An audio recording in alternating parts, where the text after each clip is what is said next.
कई वर्षों पहले की बात है। चंद्र प्रताप नाम के एक राजा हुआ करते थे।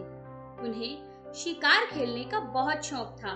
एक बार वह अपने सैनिकों के साथ शिकार खेलने के लिए जंगल गए। वह जंगल बहुत घना था।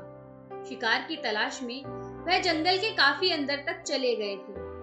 तभी वहां एक बहुत तेज तूफान आया। बारिश होने लगी। इस तूफान में राजा के साथी और सैनिक अलग अलग दिशा में बिखर गए, क्योंकि किसी को कुछ दिखाई नहीं दे रहा था। जब बारिश रुकी तो राजा ने देखा कि उसके आसपास कोई नहीं है। राजा अकेला है। उसके सैनिक उससे बिछड़ गए हैं। शिकार की तलाश में भटकने की वजह से राजा बहुत थक गया था। भूख और प्यास के मारे उसका बुरा हाल हो गया था। तभी उसे सामने की दिशा से 3 लड़के आते हुए दिखाई दिए। राजा उनके पास गए और बोले कि मुझे बहुत भूख और प्यास लगी है, जिस वजह से मेरे प्राण निकले जा रहे हैं। क्या मुझे कुछ खाना और पानी मिल सकता है? लड़कों ने बोला, क्यों नहीं। वे भागकर अपने घर गए और राजा के लिए भोजन और पानी लेकर आ गए।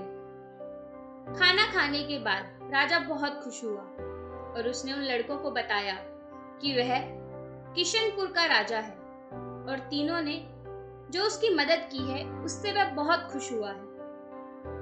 राजा ने तीनों लड़कों की सेवा से खुश होकर उन्हें बदले में कुछ मांगने के लिए कहा। इस पर पहले लड़के ने राजा से ढेर सारा धन मांगा ताकि वह आराम से अपना जीवन व्यतीत कर सके। इसके बाद दूसरे लड़के ने घोड़े और बंगले को मांग लिया, लेकिन तीसरे लड़के ने राजा से धन दौलत की जगह शिक्षा मांगी और उसने राजा से कहा कि महाराज, मैं पढ़ना चाहता हूं।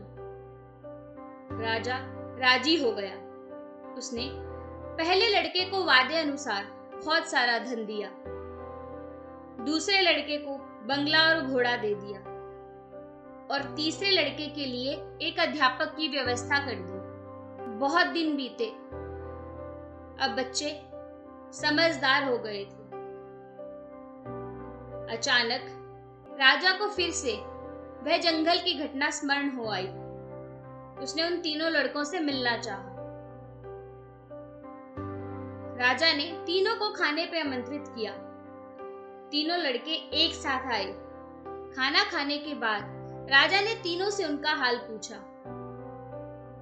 पहले लड़के ने दुखी होकर कहा, महाराज, इतना धन पाने के बाद भी मैं गरीब हूं। आपने जितना भी धन दिया था सब खत्म हो चुका है। मेरे पास अब कुछ नहीं बचा। राजा ने दूसरे लड़के की तरफ देखा तो उसने कहा, महाराज, मेरा घोड़ा चोरी हो गया है और बंगला बेचकर जो मुझे पैसे मिले थे उसमें से कुछ खर्च हो गए और कुछ मेरे पास बचे हैं जो कि जल्दी ही खत्म हो जाएंगे। हम तो फिर वहीं आ गए जहां से चले थे।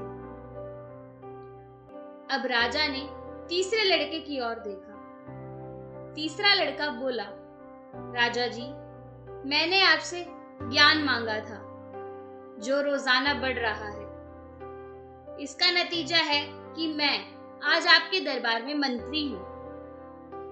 आज मुझे किसी चीज की जरूरत नहीं है। यह सुनकर दोनों युवकों को बहुत अफसोस हुआ। शिक्षा। इस कहानी से हमें यह शिक्षा मिलती है कि ज्ञान ही हमारी सबसे बड़ी पूंजी है। ऐसी ही प्रेरणादायक और मनोरंजक कहानियां सुनने के लिए हमारे चैनल को लाइक, शेयर, सब्सक्राइब करना ना भूलें। धन्यवाद।